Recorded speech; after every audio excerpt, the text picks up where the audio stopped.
Today, we're going to look at business model and social innovations for promoting bioeconomy development in rural and coastal regions. We're going to be recording, so people will be able to watch it back and share it. And if you want to access the MainstreamBio website, you can click on the QR code here. And yes, so just to note that we are going to be recording today's session. So this is the fifth webinar that we've done in this campaign. So we do have all the webinars on YouTube. You can watch them back again, clicking the QR code. In our early sessions, we looked at some technical opportunities for implementing bio-based solutions in rural areas, as well as nutrient recycling good practices. In the last webinar, we started to focus in more on the impact that bio-based value chains can have in terms of the sustainability opportunities to implement change in primary production and become more sustainable. And today we're going to move on and focus on some of the business model and social innovation opportunities that can come from some of these models.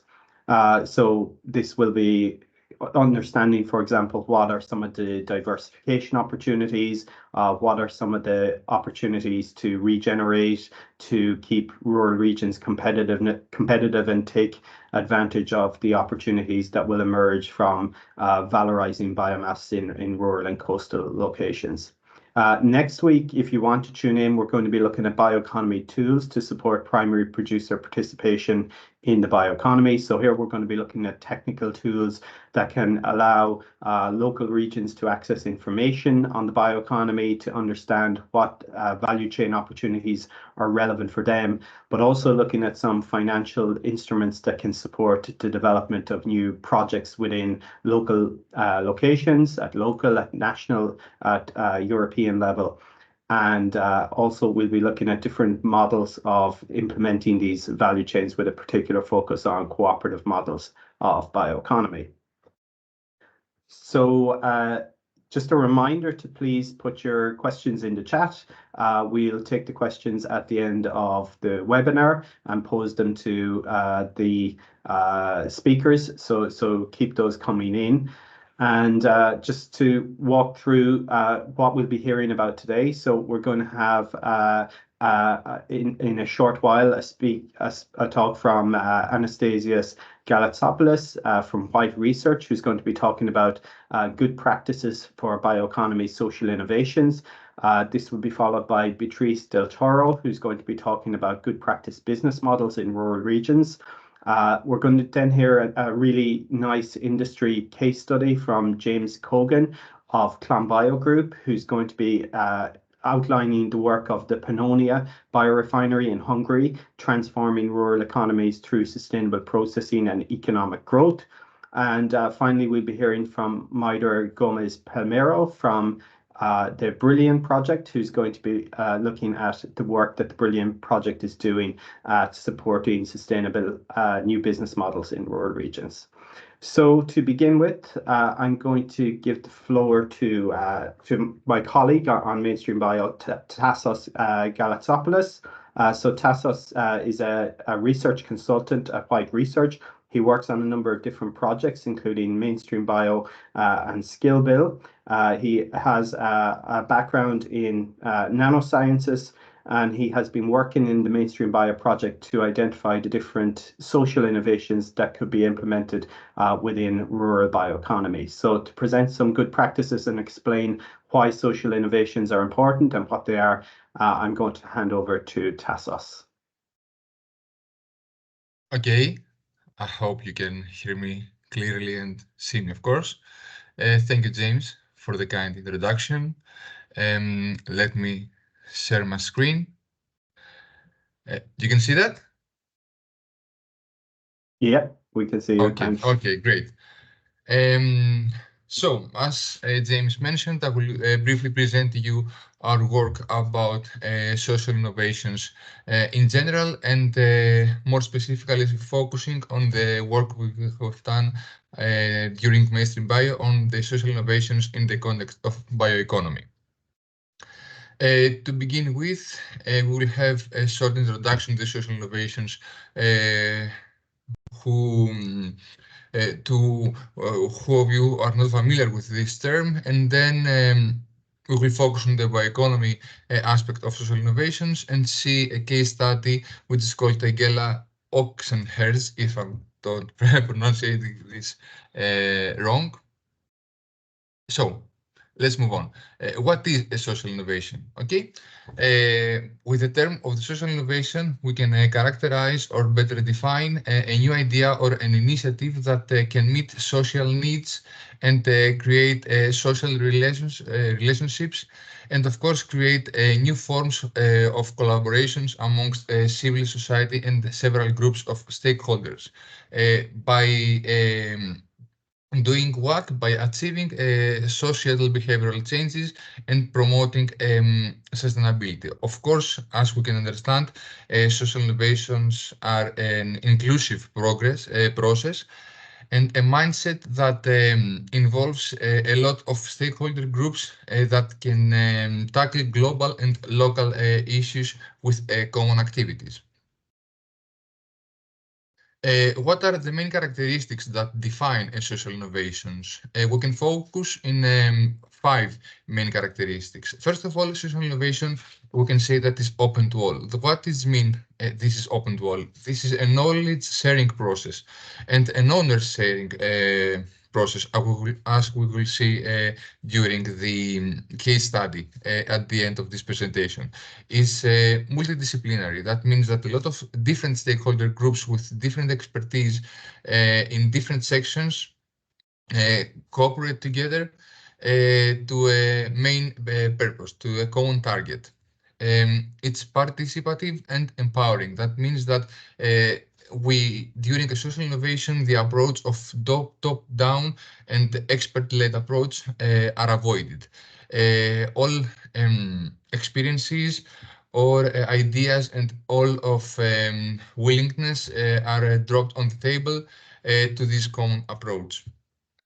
It's demand-led. That means that we prioritize needs for society over commercial interests to a purpose that is defined by the let's say, the special characteristics of its social innovation. We will see this also in the case study, which focuses on the bioeconomy section. And of course, it's tailored. That means that there is a unique context and personalized solutions which aiming to address a specific problem or to walk a certain path.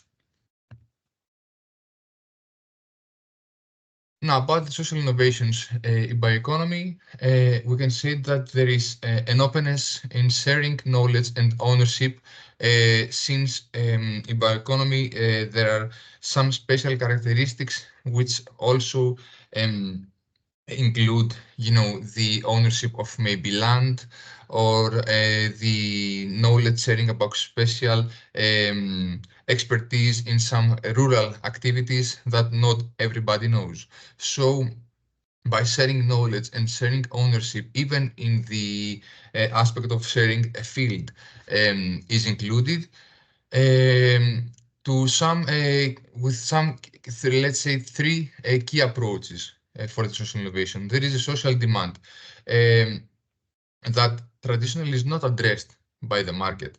For example, improve the livelihoods of smallholder farmers, enhancing food security, or mitigating the effects of climate changes on rural communities.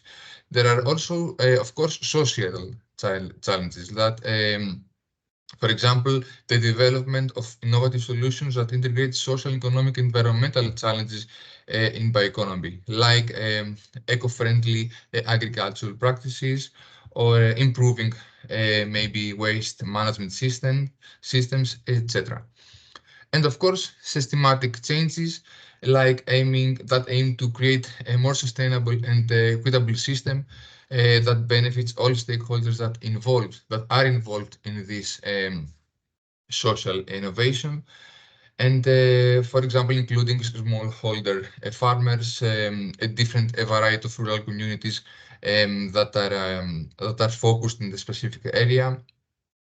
So taking this into account during MainstreamBio, we had an approach that aimed to address 4 different sections to better identify the social innovations in the context of bioeconomy that are out there. First of all, the activities. That means the specific actions that are taken by the actors involved in these social innovations. Which actors are involved? That means which are the stakeholder groups that can be involved in these identified social innovation. Which is the impact on bioeconomy development. That means the potential effect on the bioeconomy development regionally, but let's hope not only regionally. And of course, there is not only a bioeconomy development impact, but also an impact that can be further translated into an economic impact. And of course, the social impact, since we are talking about the social innovations, for example, even creating including social equity, empowerment, creating new jobs, and social impact could also be the gender equality in these innovations. So let's briefly see what we have identified. We have identified 19 different social innovations during the activities we had in MainstreamBio. Not only in the focal regions that we have in MainstreamBio, but let's say overall in Europe. We can understand that it's a bit difficult to go one by one to all of these. So I have identified one that I think it's a good representative amongst the ones that we identified. The number 5, that's called Gela Oxen Heads. So let's see what this social innovation is about.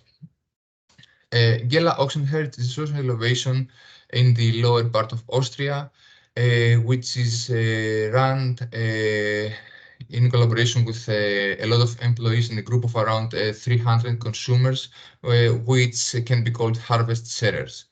What are the main activities of these social innovations? The consumers aim to finance the operation of the farm and support it also in other ways if there is not the possibility for the interested consumers to finance this, like working in voluntary work. What this model allows to the farmer, to the farm, to detach, of course, from the constraints of the profit-driven market that wants to, create to capitalize the outcomes of running this farm, and to involve more and more actively involve more and more stakeholders that will work collaboratively this initiative. So there is no price for individual products. The members can get their share of the harvest and meet their specific requirements. And of course, by doing this and taking all the above mentioned into account, the role of the producer and the consumer are not strictly defined, since the consumers can also help in the production and the distribution of the products.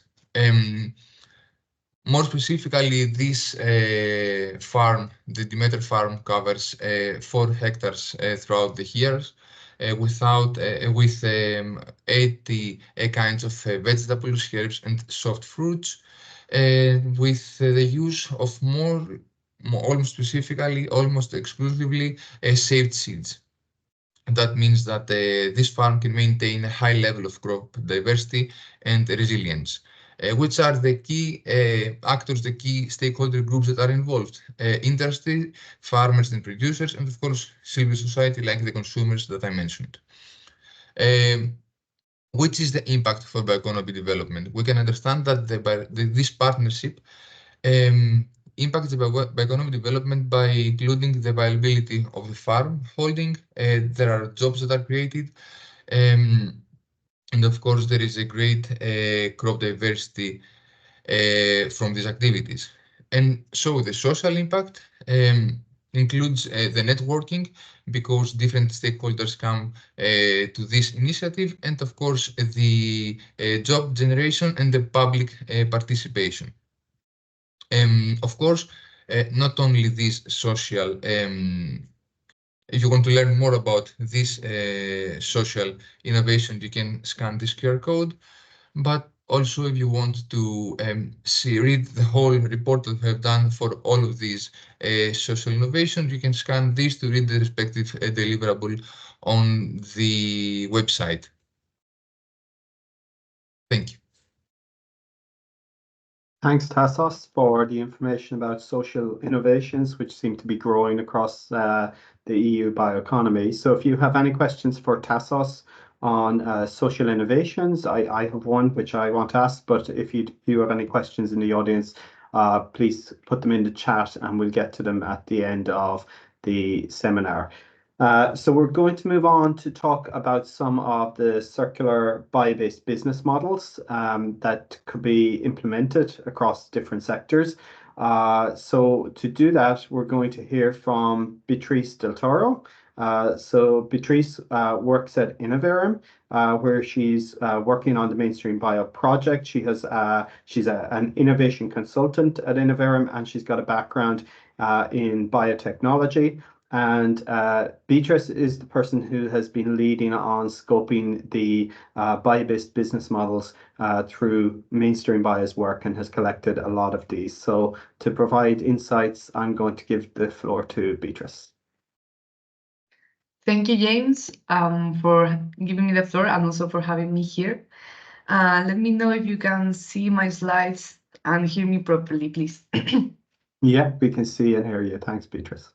Okay, so as James was mentioning, I'm going to explain to you what work we have done in MainstreamBio in the identification of business models that are based in biological products and happen in rural regions. So first, just a brief introduction about where I work at. As James mentioned, I work at INNOVARUM. We are a Spanish consultancy based in Madrid, and we are experts in the agri-food sector. We basically write proposals to secure European funding. We have been doing so for 10 years, and we have over 60 proposals funded so far. And what we do is not only this, but also help the companies conceptualize what they want to innovate in and also mature their technology readiness level towards the market. Besides this part of proposal writing, we also participate in the execution of projects such as MainstreamBio. Currently, we are involved in 7, but we have been involved in 11 so far. So in MainstreamBio, we are trying to bring to the table our expertise in business development within bioeconomy and agri-food. So we do so by, through 2 different pillars. We provide innovation support services such as business model development, market research, help in accessing funding and matchmaking. And we also are developing the business plans for the project results. So this is about us, but what is a business model exactly? This is the topic that has brought us here, right? So a business model is basically just how a company makes money. I know that the term business model has been used several times in the past few years, but it's just basically that. How are you going to make money with your company? So this framework describes how you're going to create value from a certain biomass or feedstock, how you're going to deliver that value to the customers, and how are you capturing this value in your product or service. So overall, this strategy is going to tell you how you need to operate as a company, and is going to guide you through the decision-making process. This concept of business model is very important, not only for new companies, but also for established companies to understand if something is not going right, how they can improve that, or how they can adapt to the very like rapidly changing environment that they are in. There are different ways in which you can do a business model. Typically, it is a very lengthy document describing each step very deeply, but there are also much faster ways in which you can do so in a more shallow option. One of those examples is the business model canvas, which is this diagram that I'm showing you here. It provides a picture of the business that is easy to understand, it's very visual, and it's very quick to prepare compared to these lengthy documents that I was mentioning before. This helps in different ways. First, you can better understand your company in a nutshell, and you can also use them to ask for funding, to present to possible funders how you envision your company and ask for their help. It is also very interesting because it allows for simple iteration, meaning that if your company is not doing so well or you want it to go better in a certain way, you can think of how you can change that and see what impact this will have on your company. So I'm going to explain you briefly how the diagram can be read, because I'm going to use these words later on and I want you to follow me on that part. So in the central part, you can see the value proposition here. And this is very simple. What are you going to offer? What are the key characteristics of your product or your service? To the left part of the diagram, we move into the things that are going to make you lose money or you need to invest in. So we have key partners. Who do you need to be on your side when you are producing this product or service? Do you need a distributor? Do you need a certain association? There are different options depending on the company that you have. We also have key activities and key resources, meaning what do you need to perform, a verb, that would be the activity, and what do you need as a matter, like what feedstock do you need, that would be the resource. And all of these ideas move into the cost structure. Where are you going to put money to have finally this product or service?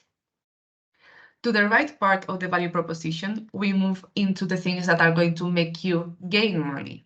So we can describe who are you going to sell to. That will be the customer segment.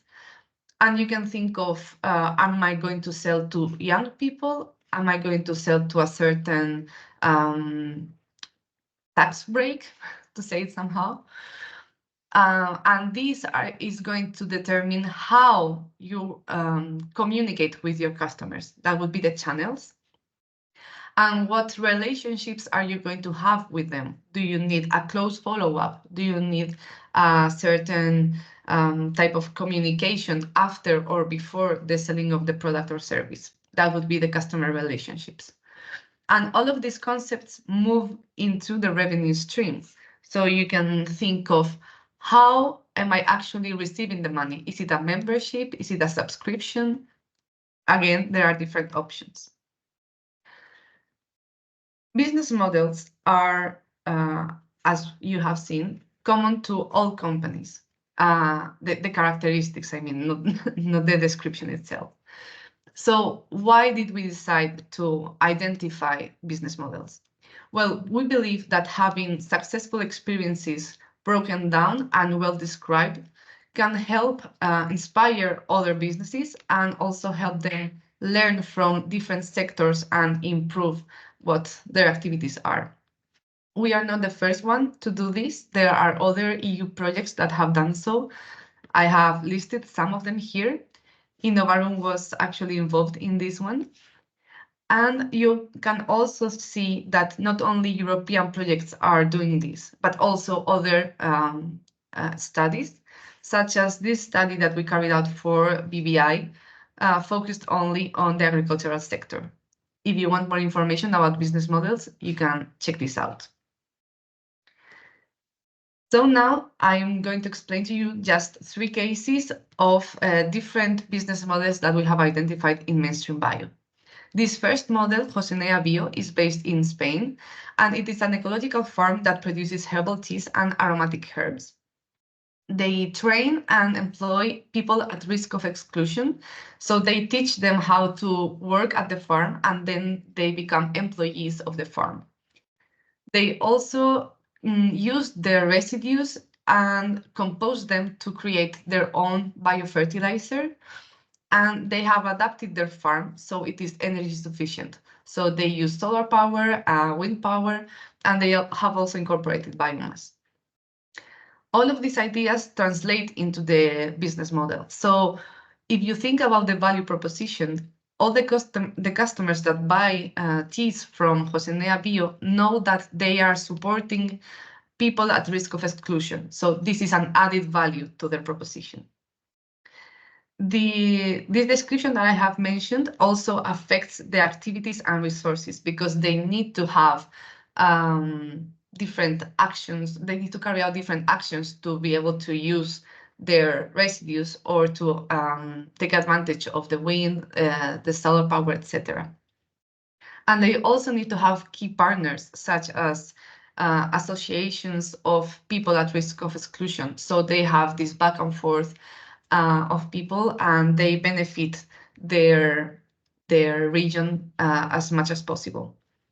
And all of this moves into the cost structure because they are saving money with all the fertilizers that they use of their own instead of buying, with all the electricity that they use and they have produced.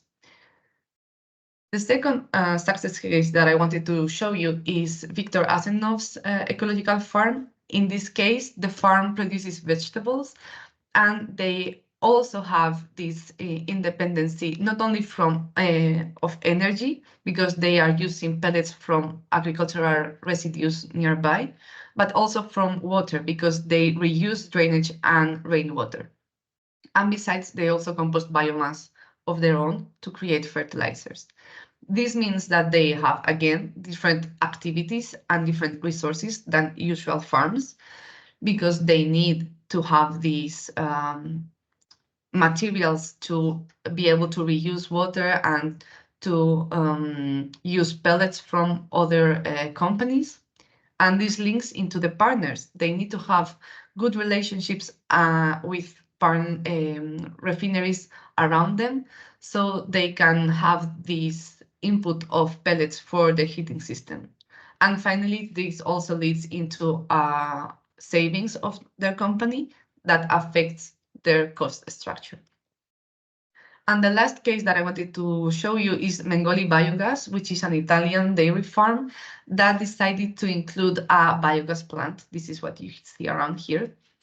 And the biogas plant is not only using their own residues, which can be manure and vegetable residues, but also local vegetable residues from companies in the surrounding areas. The biogas plant is not only for their own use, but they can also sell their energy to other companies, meaning that their value proposition has changed because now they have another product in their portfolio. Oops. And they have also a different customer segment because they are selling bioenergy to another type of customers than they would sell the dairy products. And of course, this all moves into the revenue stream because they are getting money from a different type of field. If you want to learn more about business models or different business models, you can check MainstreamBio's digital toolkit, by scanning the QR code here. And that would be it. I wait for your questions at the end of the talks. Thanks. Thanks, Beatriz. Really interesting presentation and really nice case studies breaking down some of the nice business models we found through MainstreamBio. There's a lot more, so do click onto the MainstreamBio website for more details on some of those business models that we found across different sectors. And if you have questions for Beatriz, you can put them in the chat and we can ask them when we get to the end of the webinar.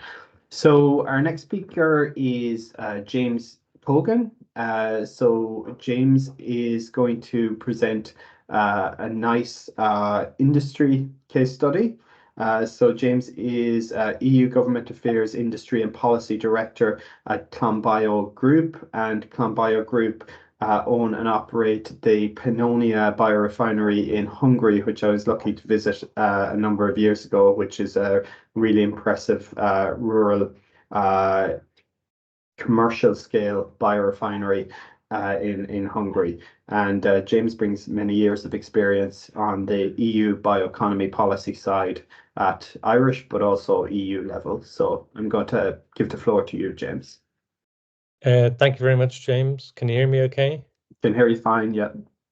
Lovely. Well, thank you everybody for listening in on this. So I just need to figure out how to share a couple of slides. There should be an upwards facing arrow beside the leave button. Just don't hit the leave button. So I'm going to share.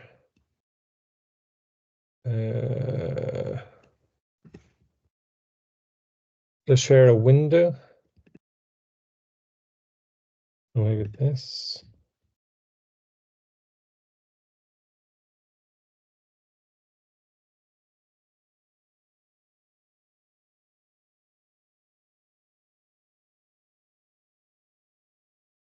Okay, I'm not getting a way to share this slide. Does anybody else know? I can't remember how they did it. Debbie, will we share James's slides? I think you have a copy. Yes, yes. Yeah, I will just jump in that one. Just give me a split second. Debbie can share James, and you can just ask us to move on. Thanks. Yeah, there's only a couple of pages anyway. Sure. Split second.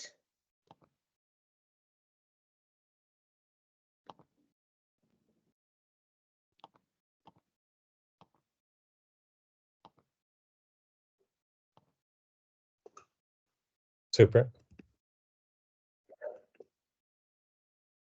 Okay, so as James mentioned, I work with an Irish company called ClonBio Group Limited. Its main operating asset is Pannonia Bio, so its main business. And yeah, we're kind of deeply immersed in the European bioeconomy ecosystem. And this project came about, I actually met them in 2014 when I wrote a Horizon grant application for them for a flagship grant to build another biorefinery in another country. This particular one, Pannonia Bio, which is the kind of flagship of the group, is located in Hungary on the Danube in the center of Hungary. It was started in 2010 by a Dublin-born and based car and real estate entrepreneur, Mark Turley. So he had zero background in the bioeconomy. And really all he had was a lot of ambition and drive and charisma and some money he'd made in real estate and the desire to go into renewable energy. And that led him into biofuels, which then led him into biorefining on a much broader, bigger level than he'd ever imagined. So it was started in 2010 on about 10 hectares of abandoned land on the Danube. That location was picked because it's in the middle of Europe's corn basket, which is Hungary. And the objective was to make fuel ethanol under the Renewable Energy Directive that had recently been signed into law. And the Renewable Energy Directive mandated that the European Union would have 10% renewable energy in transport by 10 years later, which is 2020. There was essentially zero at the time, and anybody who was doing the maths would realize at the time that you needed an awful lot of biofuels for that. And Europe was running its cars half on petrol and half on diesel, so the biofuel in diesel is ethanol or alcohol. So pretty simple concept, and the building started in 2010, and the factory was opened in 2012, and it was a copy and paste of the US American corn ethanol technology. So every nut and bolt was brought over from there, and most of the finance that wasn't personal finance from Mark came from US and Canadian finance, half debt and half equity. So it was very much a US orientated project. And the first couple of years were spent getting it up and running smoothly. And then by 2015, the project went into expansion and diversification. So doubling the production on the site itself, and then diversifying into higher value food and feed products, higher value ethanol products, and other stuff not connected at all. So either on separate sites or on the same site, but not necessarily connected to the core process. So we go forward to 2024, we have 500 employees roughly, of whom a quarter are R&D. So in the industry of simple fermentation to produce alcohol all over the world, most operators just set up a system and they operate it. And anytime they want to do something new, they get external people to come in and do it, and they keep the whole thing very lean. We're the opposite. So we probably have more R&D staff in our company than the rest of the industry put together. So we 50 or 60 kind of masters and PhD level scientists and engineers, most of them located on the site in Hungary. And they're doing everything from completely new product development, new process development, or improvement to the processes that are there. And a lot of that is about product development. And our focus is high value food and feed products for human and animal markets. So for the most part, protein, plant protein products, and all the way to meat substitutes. We've assets now, obviously, that still in Hungary, in Serbia, Slovenia, Ireland, Canada, and the US. And we've a major investment underway in the US to build a similar sized project there, starting from the purchase just over a year ago of a mothballed ethanol plant in Wisconsin. If you'd move forward to the next slide for me. So more about where we are today. So we've got a little bit over 1.5 million tons of grain input. So 2/3 or more of that's corn and the rest is barley. The barley is a novelty. Where on our current plans, we will ultimately be the biggest barley processor in the world in another couple of years, because we're building that. The plant there will use more as time goes by, and we'll build another couple. We potentially will build one on each continent in the world. And the objective of the barley plant is to, we have a technology developed in Montana in the USA for isolating the plant protein from barley at the front end without any degradation. And so that's a very valuable, useful material. And then the fiber and the starch and the sugar and the oil and other things we have left over go into other products, but also into alcohol production. And the alcohol, we now produce a range of specialty alcohols for industry and pharmaceuticals and tech and drinks. And then fuel alcohol, obviously, which has always been the kind of mainstay of the company. We produce a huge amount of biomethane, so we've the largest single-site biomethane production facility there, the only grid injection point in Hungary. We also operate the only grid injection point in Ireland as well. Lots of organic fertilizers, you can imagine, huge volumes and varieties of protein food and feeds, from anything from 35 to 90% protein concentrations, soluble proteins, microbial fermentation processes for converting kind of sugary side streams into protein-rich side streams or products. Dietary fiber, meat substitutes. We also have a big, we had until recently big solar power operations. We still have big wind power plant. We're on a 45-hectare campus now in Hungary, and that's still growing. So you're looking at a photograph there that's reasonably recent.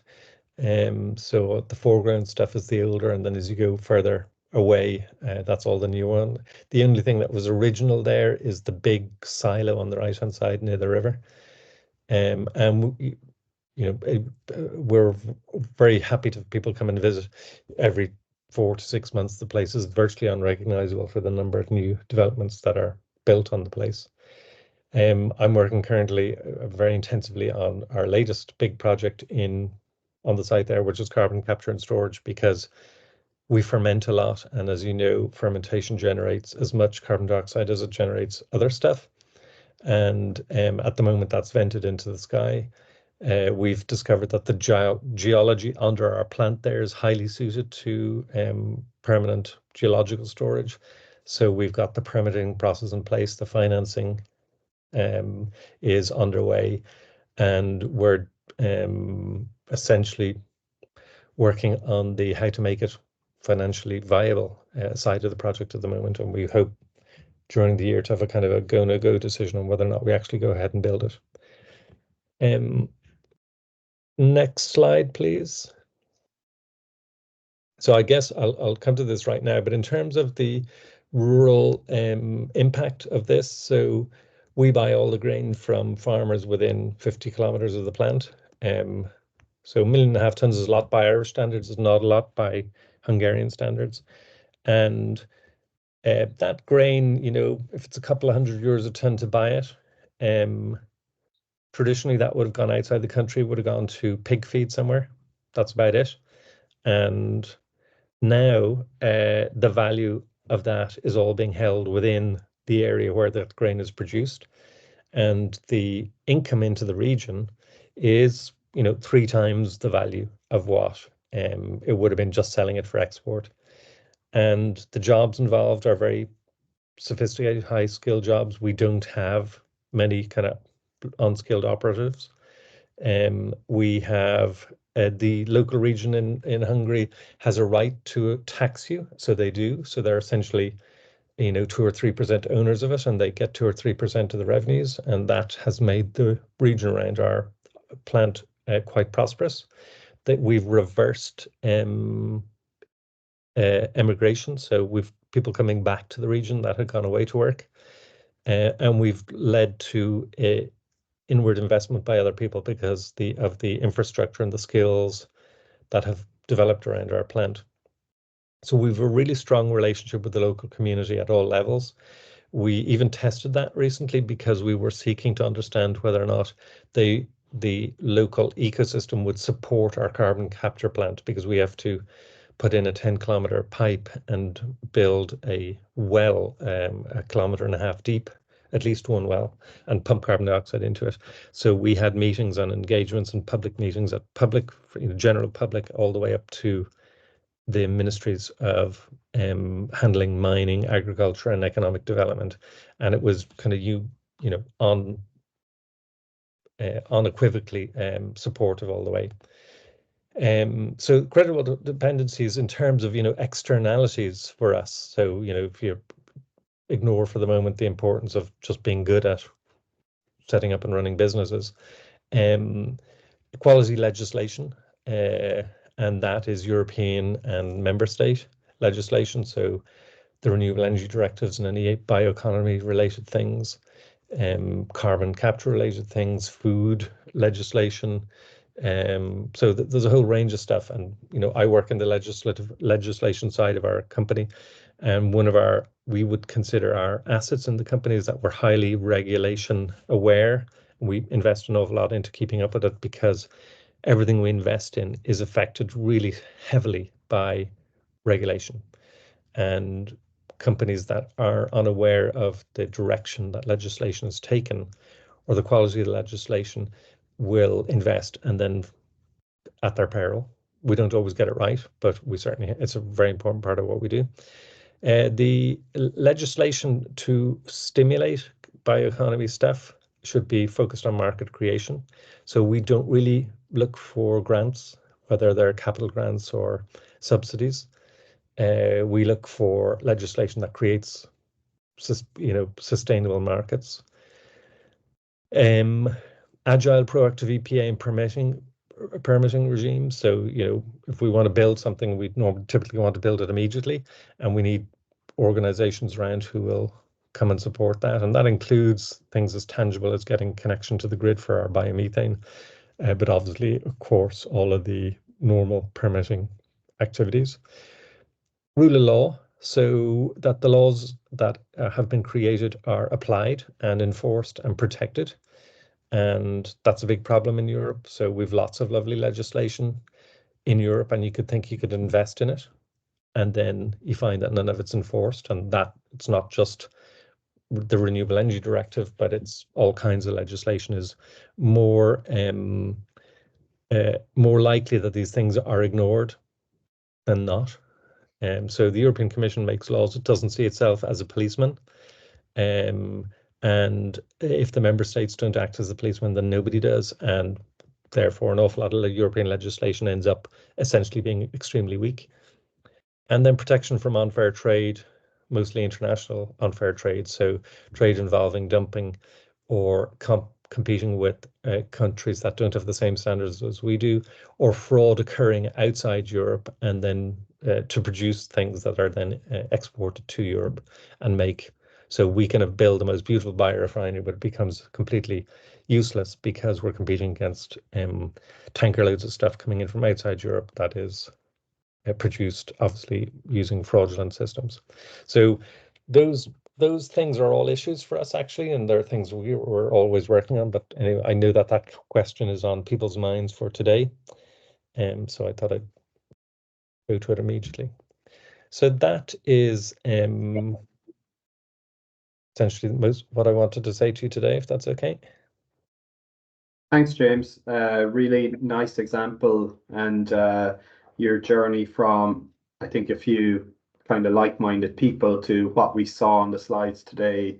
I'm sure it's brought a lot of learning along the way, and you're continuing that with the investment in research. It seems to be continuing, evolving, which is incredible. So we'll get to, I do see we've got some questions coming in, so we'll get to them at the end of the session and try and tap into that knowledge as well towards the end of the session. So the final speaker is Maider Gómez Palmeron. So Maider is a researcher and project manager at CIRCE Group in Spain. She's coordinator of the Brilliant project, which is funded by the CBEJU. She is a forestry engineer with a background in renewable energy and energy efficiency and postgraduate. And her work at CIRCE involves areas such as life cycle assessment in circular economy, feasibility studies for the development and implementation of new bio-based value chains, optimization of biomass supply and logistics, and various other research activities. And she's participated in a number of different related projects, including Power for Bio, Europe Pruning, Green Gain, AgroInlog, C2 Act, and many more. So I'm going to pass over. Maider is going to give an overview of the Brilliant project, which is very related to the work we're looking into today. Over to you, Maider. Thank you very much to MainstreamBio project for the invitation, especially to you, James. I'm going to share with you the presentation.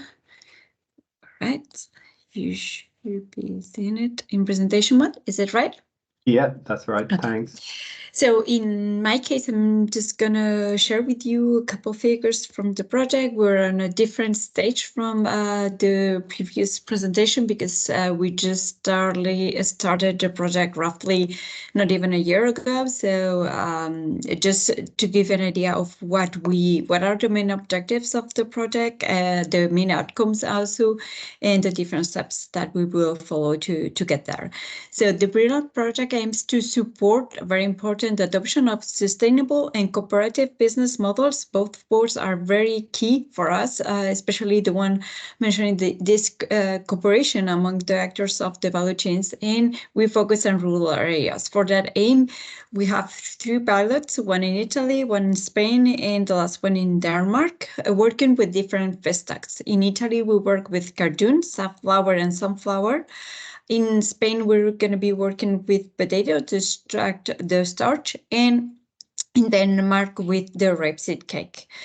The Brilliant project will validate up to 10 different bio-based value chains, and we're targeting for different high value-added byproducts, such as vegan protein and additives for bioadhesives in Denmark, bioplastic, biostimulants, biolubricants, bioherbicides, and products for animal feed, and also to produce bales for mushroom production in Italy. And in Spain, we will focus on bioplastic and cosmetic applications. So the main, one of the main target in our case is to be able to provide the tools or solutions in order for the primary producers to enlarge their portfolio so that by valorizing these byproducts and side streams they obtain from their traditional activity, they will be able to obtain an additional income that will help to reduce risk and also to create new jobs, especially in those rural areas that I mentioned. As James already mentioned, is a project that has been funded by the CBA and we started last June.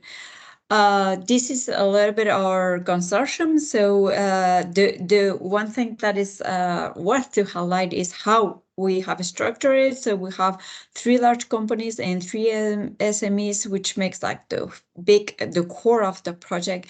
And then to support them, we have 3 research centers and 4 clusters and associations that will be deeply involved in the dissemination and replication of this business model. So to summarize what we do or what are the main objectives, this is how we intend to summarize it. So we want to forge or contribute to forge robust rural biocommunities. We also want to achieve circularity and sustainability on those bio-based value chains that we want to develop. It's very key for us to integrate short supply chains that are very efficient on the resource use and also to produce value-added bioproducts. So this is how the 3 pillars look like.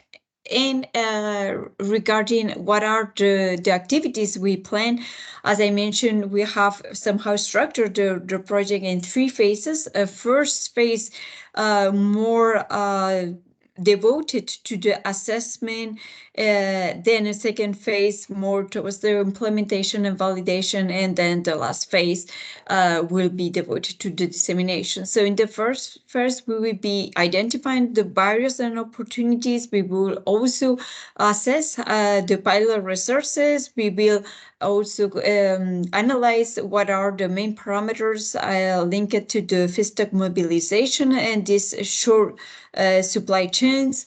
We will assess also the pilot's potential to be replicated in other regions. We need to assess how the evaluation framework, and we will start mapping. We have already started mapping and engage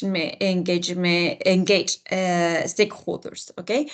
One step that is also, we have also started and we just published our first policy bulletin is to consider, as it was previously mentioned, how regulations and different policy programs do affect the development and deployment of these business models, and how market behavior or market considerations can also help to reach a successful implementation of those value chains and business models in agri-industries and among primary producers. So it's also something that we do consider in the project.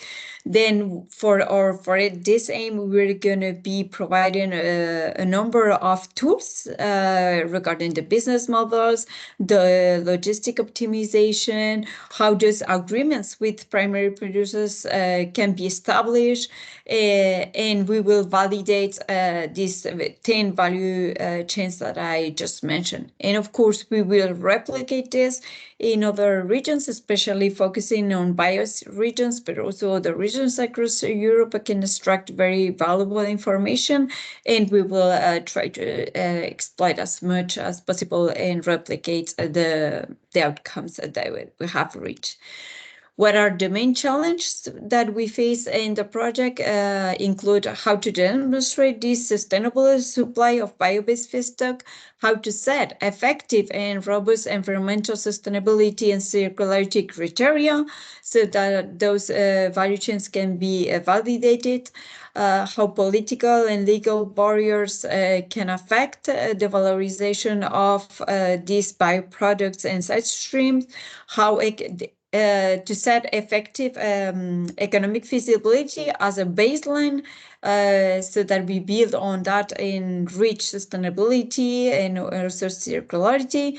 Also to address social issues such as how consumer acceptance and the existence of a skilled workforce can affect the deployment of those value chains, to improve the TRL for selected technology. That's the case for the Danish pilot case that will be validated at this industrial scale, and also how to strengthen cooperation among the value chain actors.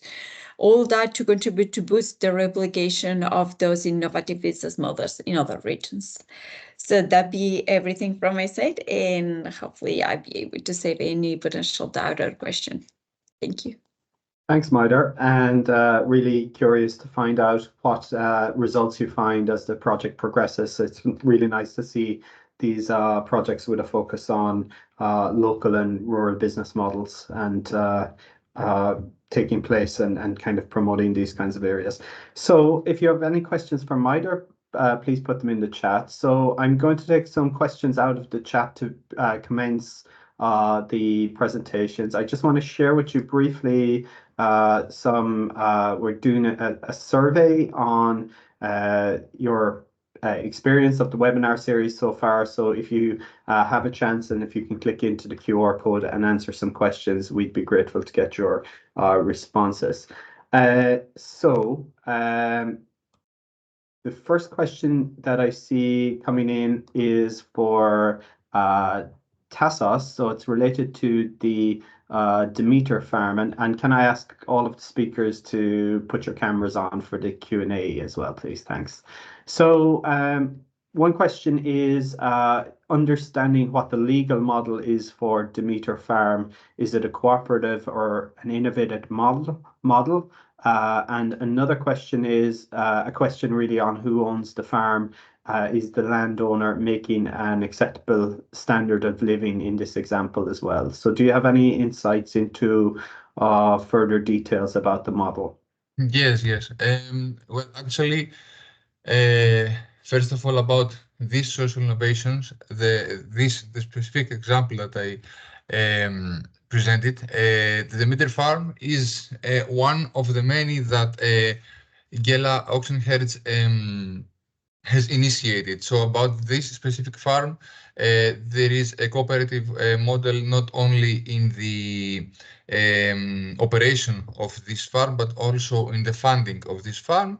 And the main purpose for the owner is that currently there is a non-profit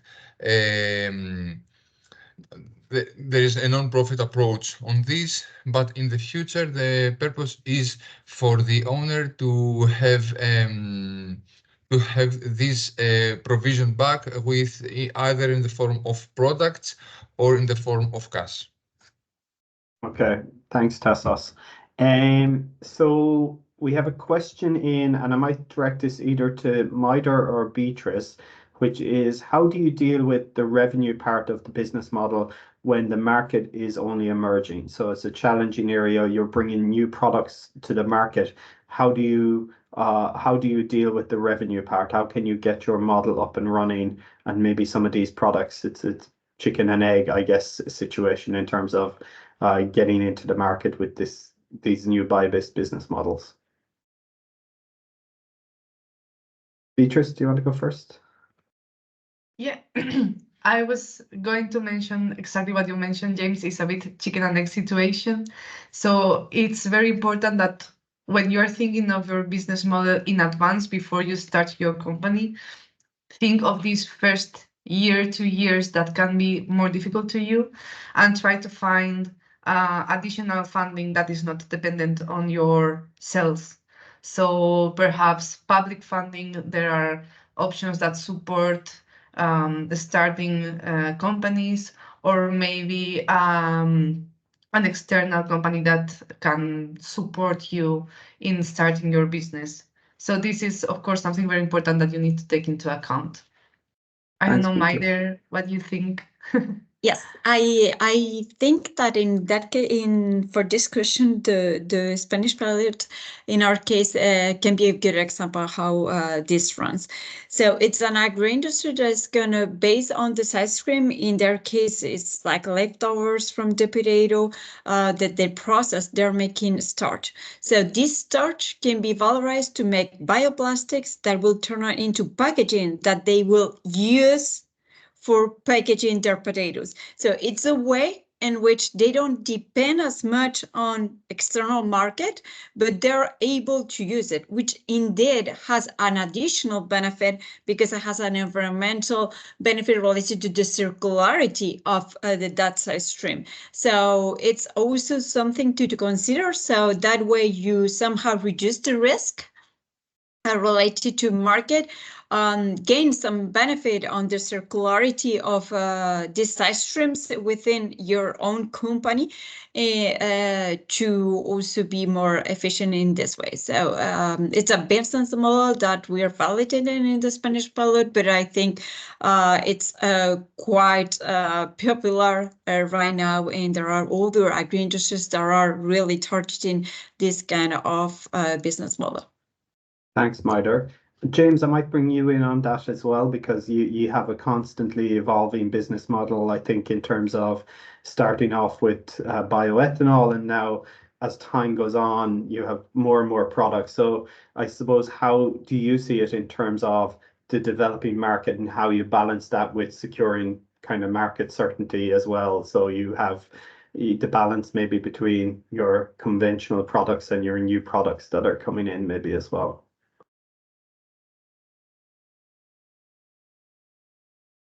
So, well, the conventional products are lower value, higher volume commodity products. So they're very susceptible to commodity market volatility. And they're also susceptible to regulatory environment volatility. So if some regulation gets changed, you can find your product having in difficulty. So it's definitely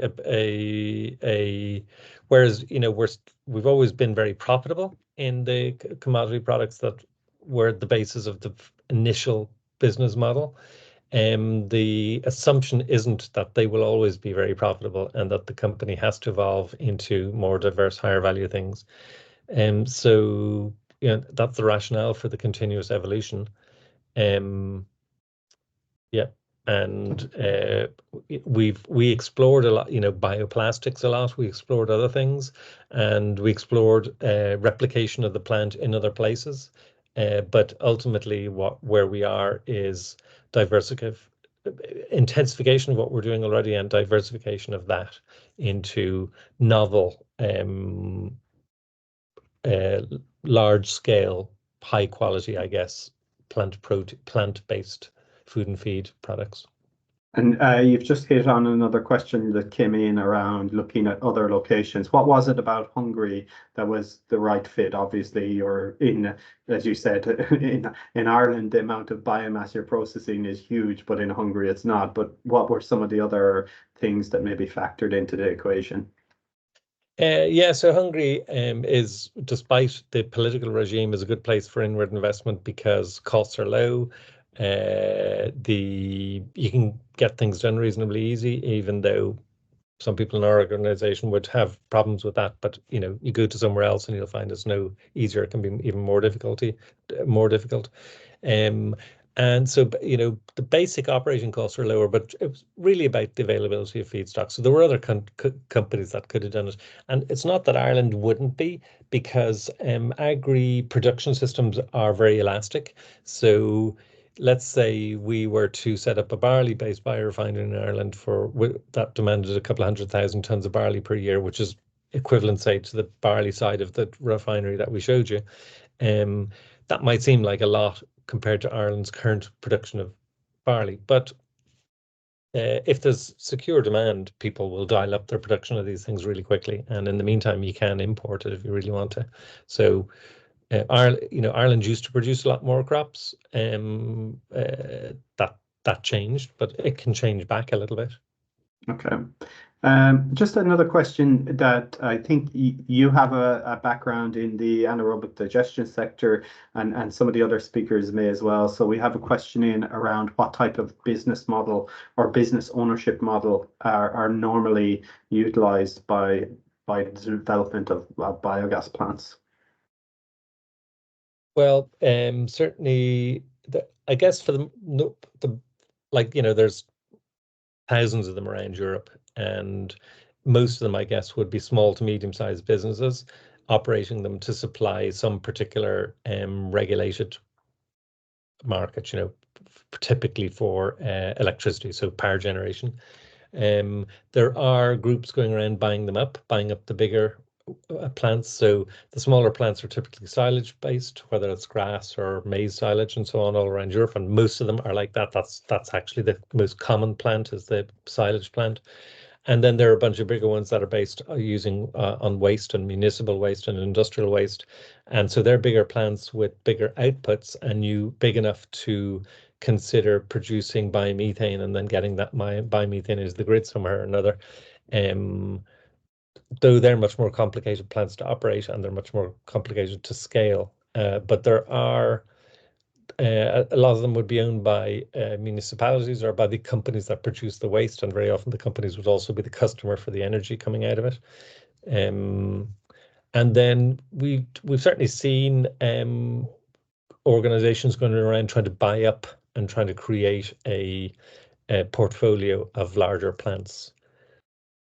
Yeah. Okay, thanks, James. Maider, just a question for you. So there's been a lot of kind of talk in recent years about the role of primary producers in the bioeconomy, potentially playing a more active role, a more value-added role in bio-based value chains. Just kind of, can you talk about that a little bit? What do we mean when we talk about the more active role, and if there's any model? Brilliant will be one of them, I guess, but some others that may be exemplifying this participation. Yes, indeed. They're the first step of this value chain. So suppliers, otherwise they would not be value chain, and therefore they need to take a more active role. I think in this case, the talent palette is kind of the referent for us.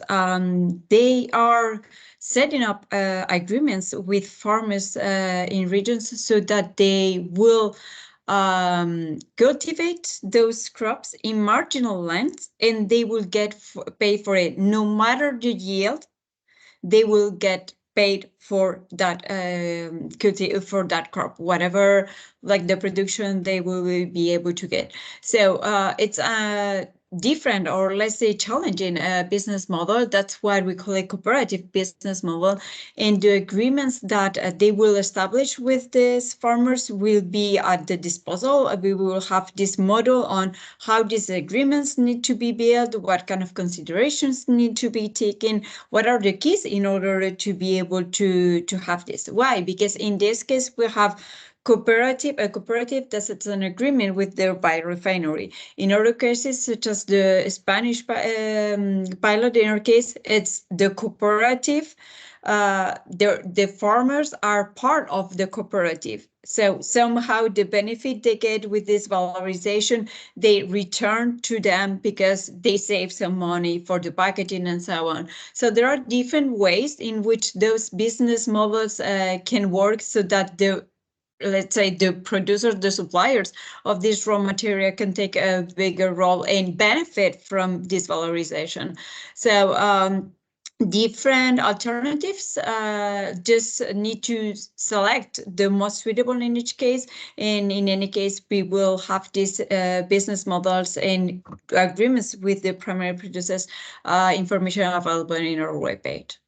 Okay, thanks, Maider.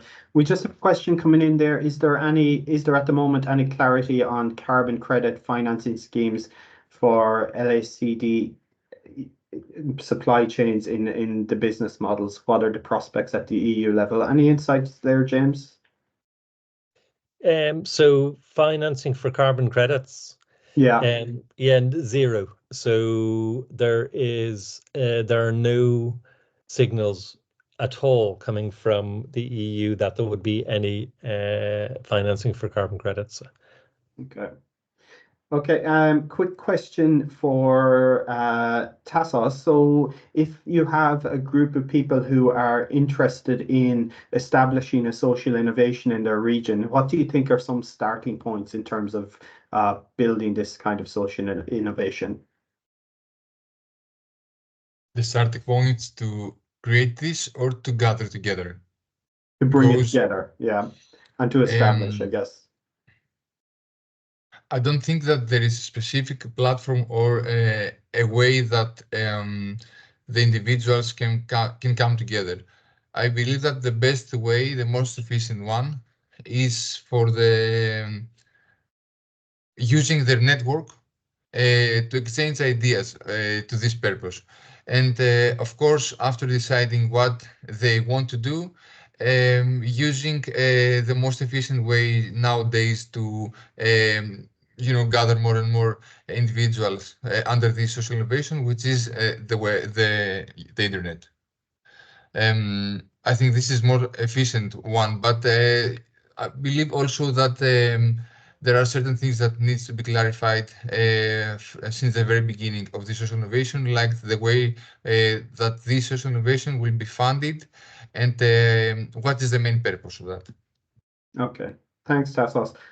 Beatrice, just a question on what are some of the ways in which we can reach primary producers and cooperatives to support them in considering building these bio-based value chains? Well, this is, of course, one of the barriers that we have, and it's important to acknowledge that. But I think the most important thing is to show up for them where they are. They don't have time to think outside the box sometimes. So we need to make the efforts to go where they are and explain this as plainly as possible so they see that it is feasible, that other people have done it before. And so we promote them in that sense, to guide them through the process. Okay, thanks, Beatrice. James, maybe a final question from you before we go. Are there any things that you feel need to happen on the policy side to support more rural bioeconomy models? So if we have like a group of farmers or cooperative and some collaborators wanting to get an initiative off the ground, are there things that you would like to see in place based on your experience that could support them on the journey? Well, I mean, the number one thing is that there's some kind of market for them to sell whatever it is they make into.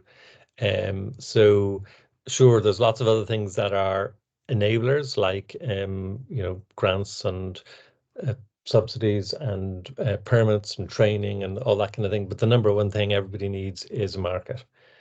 And so the basic business model needs to work. And surprisingly, that's often overlooked in these kind of thought processes.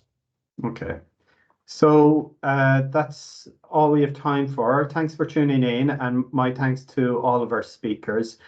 Just to let you know that next week we will be holding our final webinar of the webinar series, again looking at tools to support primary producer participation in the bioeconomy. You can click on the QR code if you want to have some more information and to register and sign up for this. So, and a final reminder to please fill in our questionnaire. We'd be very grateful if you can give us feedback on your experience of participating in the campaign. So, finally, my thanks to Tassos, to James, to Beatrice and Maider. I think it's been a really interesting experience finding out all about the potential of social innovations and business models and the benefits that they can bring, and to show some examples of this in operation on the ground. So there's something to aspire to work towards for the development of new innovations and upscaling these in rural areas. So thanks to our speakers, and thanks to you for tuning in, and see you next week. Bye-bye. Thank you, James. Thank you all. Bye-bye. Thank you. Bye. Thank you. Have a nice Bye-bye. day. Bye-bye.